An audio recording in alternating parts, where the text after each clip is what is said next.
Hola, ¿qué tal, iglesia? Dios me los bendiga a cada uno de ustedes. Siempre para comenzar, démosle gracias a Dios porque Él hace que podamos hacer estos devocionales y que este mensaje pueda llegar de una manera más fácil ahí donde tú estás. Amén. Así que con eso, acompáñame a Malaquías capítulo 2, versículo 10 hasta el 16 en la NTV. ¿No somos hijos del mismo Padre? ¿No fuimos creados por el mismo Dios? Entonces, ¿por qué nos traicionamos unos a otros, violando el pacto de nuestros antepasados? Judá ha sido infiel y se ha hecho una cosa detestable en Israel y en Jerusalén. Los hombres de Judá han contaminado el amado santuario del Señor al casarse con mujeres que rinden culto a ídolos. Que el Señor arranque de la nación de Israel hasta el último de los hombres que haya hecho esto, y que aún así lleva una ofrenda al Señor de los ejércitos. Esta es otra cosa que hacen: cubren el altar del Señor con lágrimas, lloran y gimen porque Él no presta atención a sus ofrendas ni las acepta con agrado. Claman: ¿por qué el Señor no acepta mi adoración? Les diré por qué: porque el Señor fue testigo de los votos que tú y tu esposa hicieron cuando eran jóvenes, pero tú le has sido infiel, aunque ella siguió siendo tu compañera fiel, la esposa con la que hiciste tus votos matrimoniales. ¿No te hizo uno el Señor con tu esposa? En cuerpo y espíritu ustedes son de Él. ¿Y qué es lo que Él quiere? De esa unión quiere hijos que vivan para Dios. Por eso guarda tu corazón y permanece fiel a la esposa de tu juventud, pues yo odio el divorcio, dice el Señor, Dios de Israel. Divorciarte de tu esposa es abrumarla de crueldad, dice el Señor de los ejércitos celestiales. Por eso guarda tu corazón y no le seas infiel a tu esposa. Amén. Y el título de este devocional es El amor por el prójimo. Bien, es interesante que la Biblia tiene palabras para diferentes situaciones o recomendaciones que nosotros debemos obedecer como iglesia. Por ejemplo, algunas preguntas que vinieron a mi cabeza cuando estaba haciendo este devocional eran: ¿qué pasa si alguien de nuestra familia quebranta la confianza de Dios? ¿Qué pasa si su hijo o su hija se casa con un no creyente? ¿Qué pasa si su cónyuge le abandona y le pide el divorcio? Bueno, la Biblia tiene una respuesta para orientarnos en todas estas áreas. En primer lugar, el versículo 10 en Malaquías nos da razones para que nosotros estemos dispuestos a cumplir la palabra de Dios. Dice: ¿no tenemos todos un mismo Padre? ¿No nos ha creado un mismo Dios? ¿Por qué nos portamos desleales unos con otros, profanando el pacto de Dios? Ahora, la voluntad de Dios para nosotros siempre va a ser bueno y agradable para nosotros. Por eso Él quiere que no seamos desleales unos con otros. Ahora, la palabra desleal también puede significar como traicionar o ser infieles. En el versículo 10, 11 y 14 habla específicamente de esta palabra.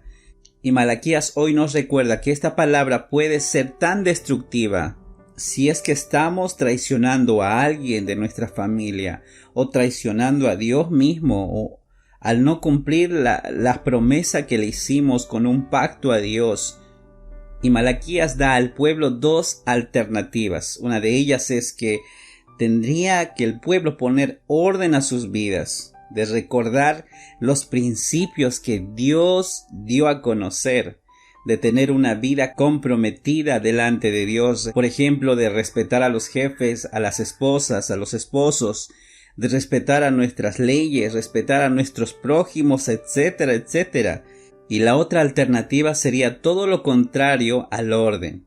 Sería de vivir una vida desordenada, impulsada por nuestros instintos, por nuestras emociones. Lo que Malaquías hace es advertirnos, y es así como Dios obra. Él primero siempre nos advierte con una prédica, con una alabanza, a través de un hermano, a través de un líder o un pastor. Su palabra siempre llega a nuestros oídos, pero nosotros no hacemos caso a las instrucciones de Dios. Pero si hoy estamos escuchando este mensaje, este devocional, Dios nos muestra una vez más su misericordia, porque Él no quiere que tengamos una vida desordenada delante de Él. Inclusive Dios nos da razones para no ser traicionadores o desleales delante de Él. Por ejemplo, tenemos todos un mismo Padre. Ahí está en el versículo 10. No tenemos todos un mismo Padre.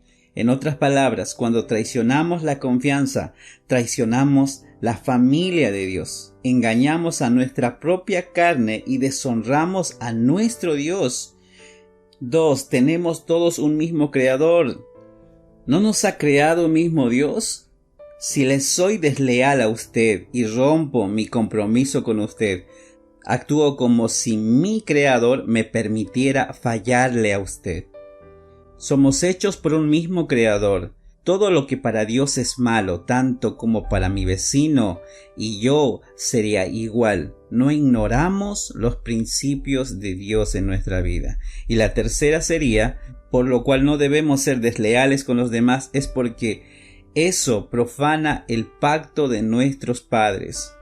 Como dicen los versículos, ¿por qué nos portamos desleales unos con otros, profanando el pacto de nuestros padres? Ahora, ¿cuál es ese pacto? El pacto sería el compromiso de Dios al ser Dios de Abraham, de trabajar para él, de bendecirle y darle vida y esperanza, y no solo a él, sino a toda una descendencia verdadera. Y ahí nos incluimos usted y toda su familia, porque en Cristo todos somos uno. En otras palabras, cada vez que usted y yo mentimos, o esquivamos nuestros deberes, o traicionamos la confianza, actuamos como si Dios no fuera capaz de cuidarnos y protegernos. Actuamos como si Dios no pudiera darnos una vida mejor, como que sus promesas no fueran verdaderas, sin valor. Por eso, hoy debemos recordar que tenemos un Padre, un mismo Dios que nos creó, un pacto que nosotros en Cristo es la garantía de su ayuda eterna. Por eso, esforcémonos hoy en ser un pueblo íntegro, leal a la palabra de Dios, aunque cueste lo que cueste. En los versículos 12 y 13, Malaquías habla sobre el matrimonio con incrédulos. Dios consideraba esto como desleal, o que estaban quebrantando la confianza de Dios, y Dios lo llama como abominación. Ahora, ¿por qué? Leamos el versículo 11. Deslealmente ha obrado Judá, y una abominación se ha cometido en Israel y en Jerusalén, pues Judá ha profanado el santuario del Señor, que él ama, y se ha casado con la hija de un Dios extraño. El problema principal aquí es que la persona con la que el hombre de Judá se iba a casar no amaba, ni confiaba, ni seguía a Jehová, el verdadero Dios de Israel. Ella no era una hija de Dios verdadero, ella era una hija de Dios extranjero. Así que el punto de este versículo es que cuando decimos que amamos a Dios con todo nuestro corazón, alma, mente y fuerzas, y luego deliberadamente decidimos unirnos a un no creyente, una persona que no cree en Dios, eso es una unión personal. Ahí profanamos la santidad de Dios. Actuamos como si el impulso, las emociones, el sentimentalismo humano fuera más importante que afirmar la hermosura de la santidad y cercanía con Dios. Dios llama a esta elección una abominación, y Él dice en el versículo 12, que los que andan en ella con los ojos abiertos les está pidiendo a Dios que le den la espalda. Claramente Dios ya nos advierte desde muchos años antes del por qué no casarnos con un no creyente. Pienso acá que si no aprendemos a escuchar la voz de Dios en nuestra vida, todos los caminos que queramos cruzar sin tomar en cuenta lo que Dios dice en nuestra vida, vamos a arrastrar en cada momento tiempos difíciles. Por eso escuche bien lo que Dios le habla y le dice a su corazón. Ahora, también Malaquías habla sobre el divorcio y Dios instituye el matrimonio como un pacto. En el versículo 13 vemos que Dios se niega a aceptar las ofrendas del pueblo y en el versículo 14 preguntan ¿por qué? Y se les da la respuesta: porque el Señor ha sido testigo entre tú y la mujer de tu juventud, contra la cual has obrado deslealmente, aunque ella es tu compañera y la mujer de tu pacto. La razón por la que el divorcio ha encendido la ira de Dios es que el matrimonio es un pacto, un juramento ante Dios, y cuando Dios es testigo de esa promesa, del pacto del matrimonio, no hay nada que se pueda romper de ese pacto. Dios no es espectador. Él quiere ver cumplir los pactos que hicimos delante de Él, para así bendecirnos y prosperarnos. También Efesios 5:16 dice, el Señor dice, porque yo detesto el divorcio, dice el Señor, Dios de Israel. Esta es la única vez de todo el libro en el que Dios se llama a sí mismo el Dios de Israel. No creo que sea un accidente, pues la razón de fondo del por qué Dios detesta el divorcio es que, básicamente, una contradicción a su pacto, pues Dios nunca anulará su matrimonio del mismo modo que Cristo nunca abandonará a su esposa, en pocas palabras, a la iglesia. Recuerde también que en este día, así como Dios nos advierte, también Dios tiene misericordia con nosotros. Que en este día podamos escuchar o voltear nuestro oído hacia la palabra que Dios está poniendo en nuestros corazones. Dios siempre va a querer lo mejor para nosotros, para nuestra familia, para nuestra vida misma, para nuestros hijos, para nuestra generación. Por eso el Señor nos advierte en este día que seamos íntegros al decidir las cosas en cada momento. Dios hoy quiere seguir bendiciendo nuestra generación. Por eso hay muchas cosas que Dios quiere comenzar a arreglar, a reparar en nuestras vidas. Así que en ese sentir te invito a que ores conmigo. Señor, te damos las gracias en este día, porque tu palabra hoy nos habla y nos confronta. Señor, sabemos que tú nos conoces mejor que nadie, y donde sea que estemos en este día, que nuestras relaciones sean sinceras delante de nuestra esposa o esposo, delante de nuestros hijos, delante de nuestro prójimo, nuestra familia, porque tú has hecho un pacto con nosotros y queremos cumplir esa promesa, Señor. Y si hay algo que está entrando en nuestras mentes, en nuestro corazón, ayúdanos, Padre, a apartarnos de todo mal.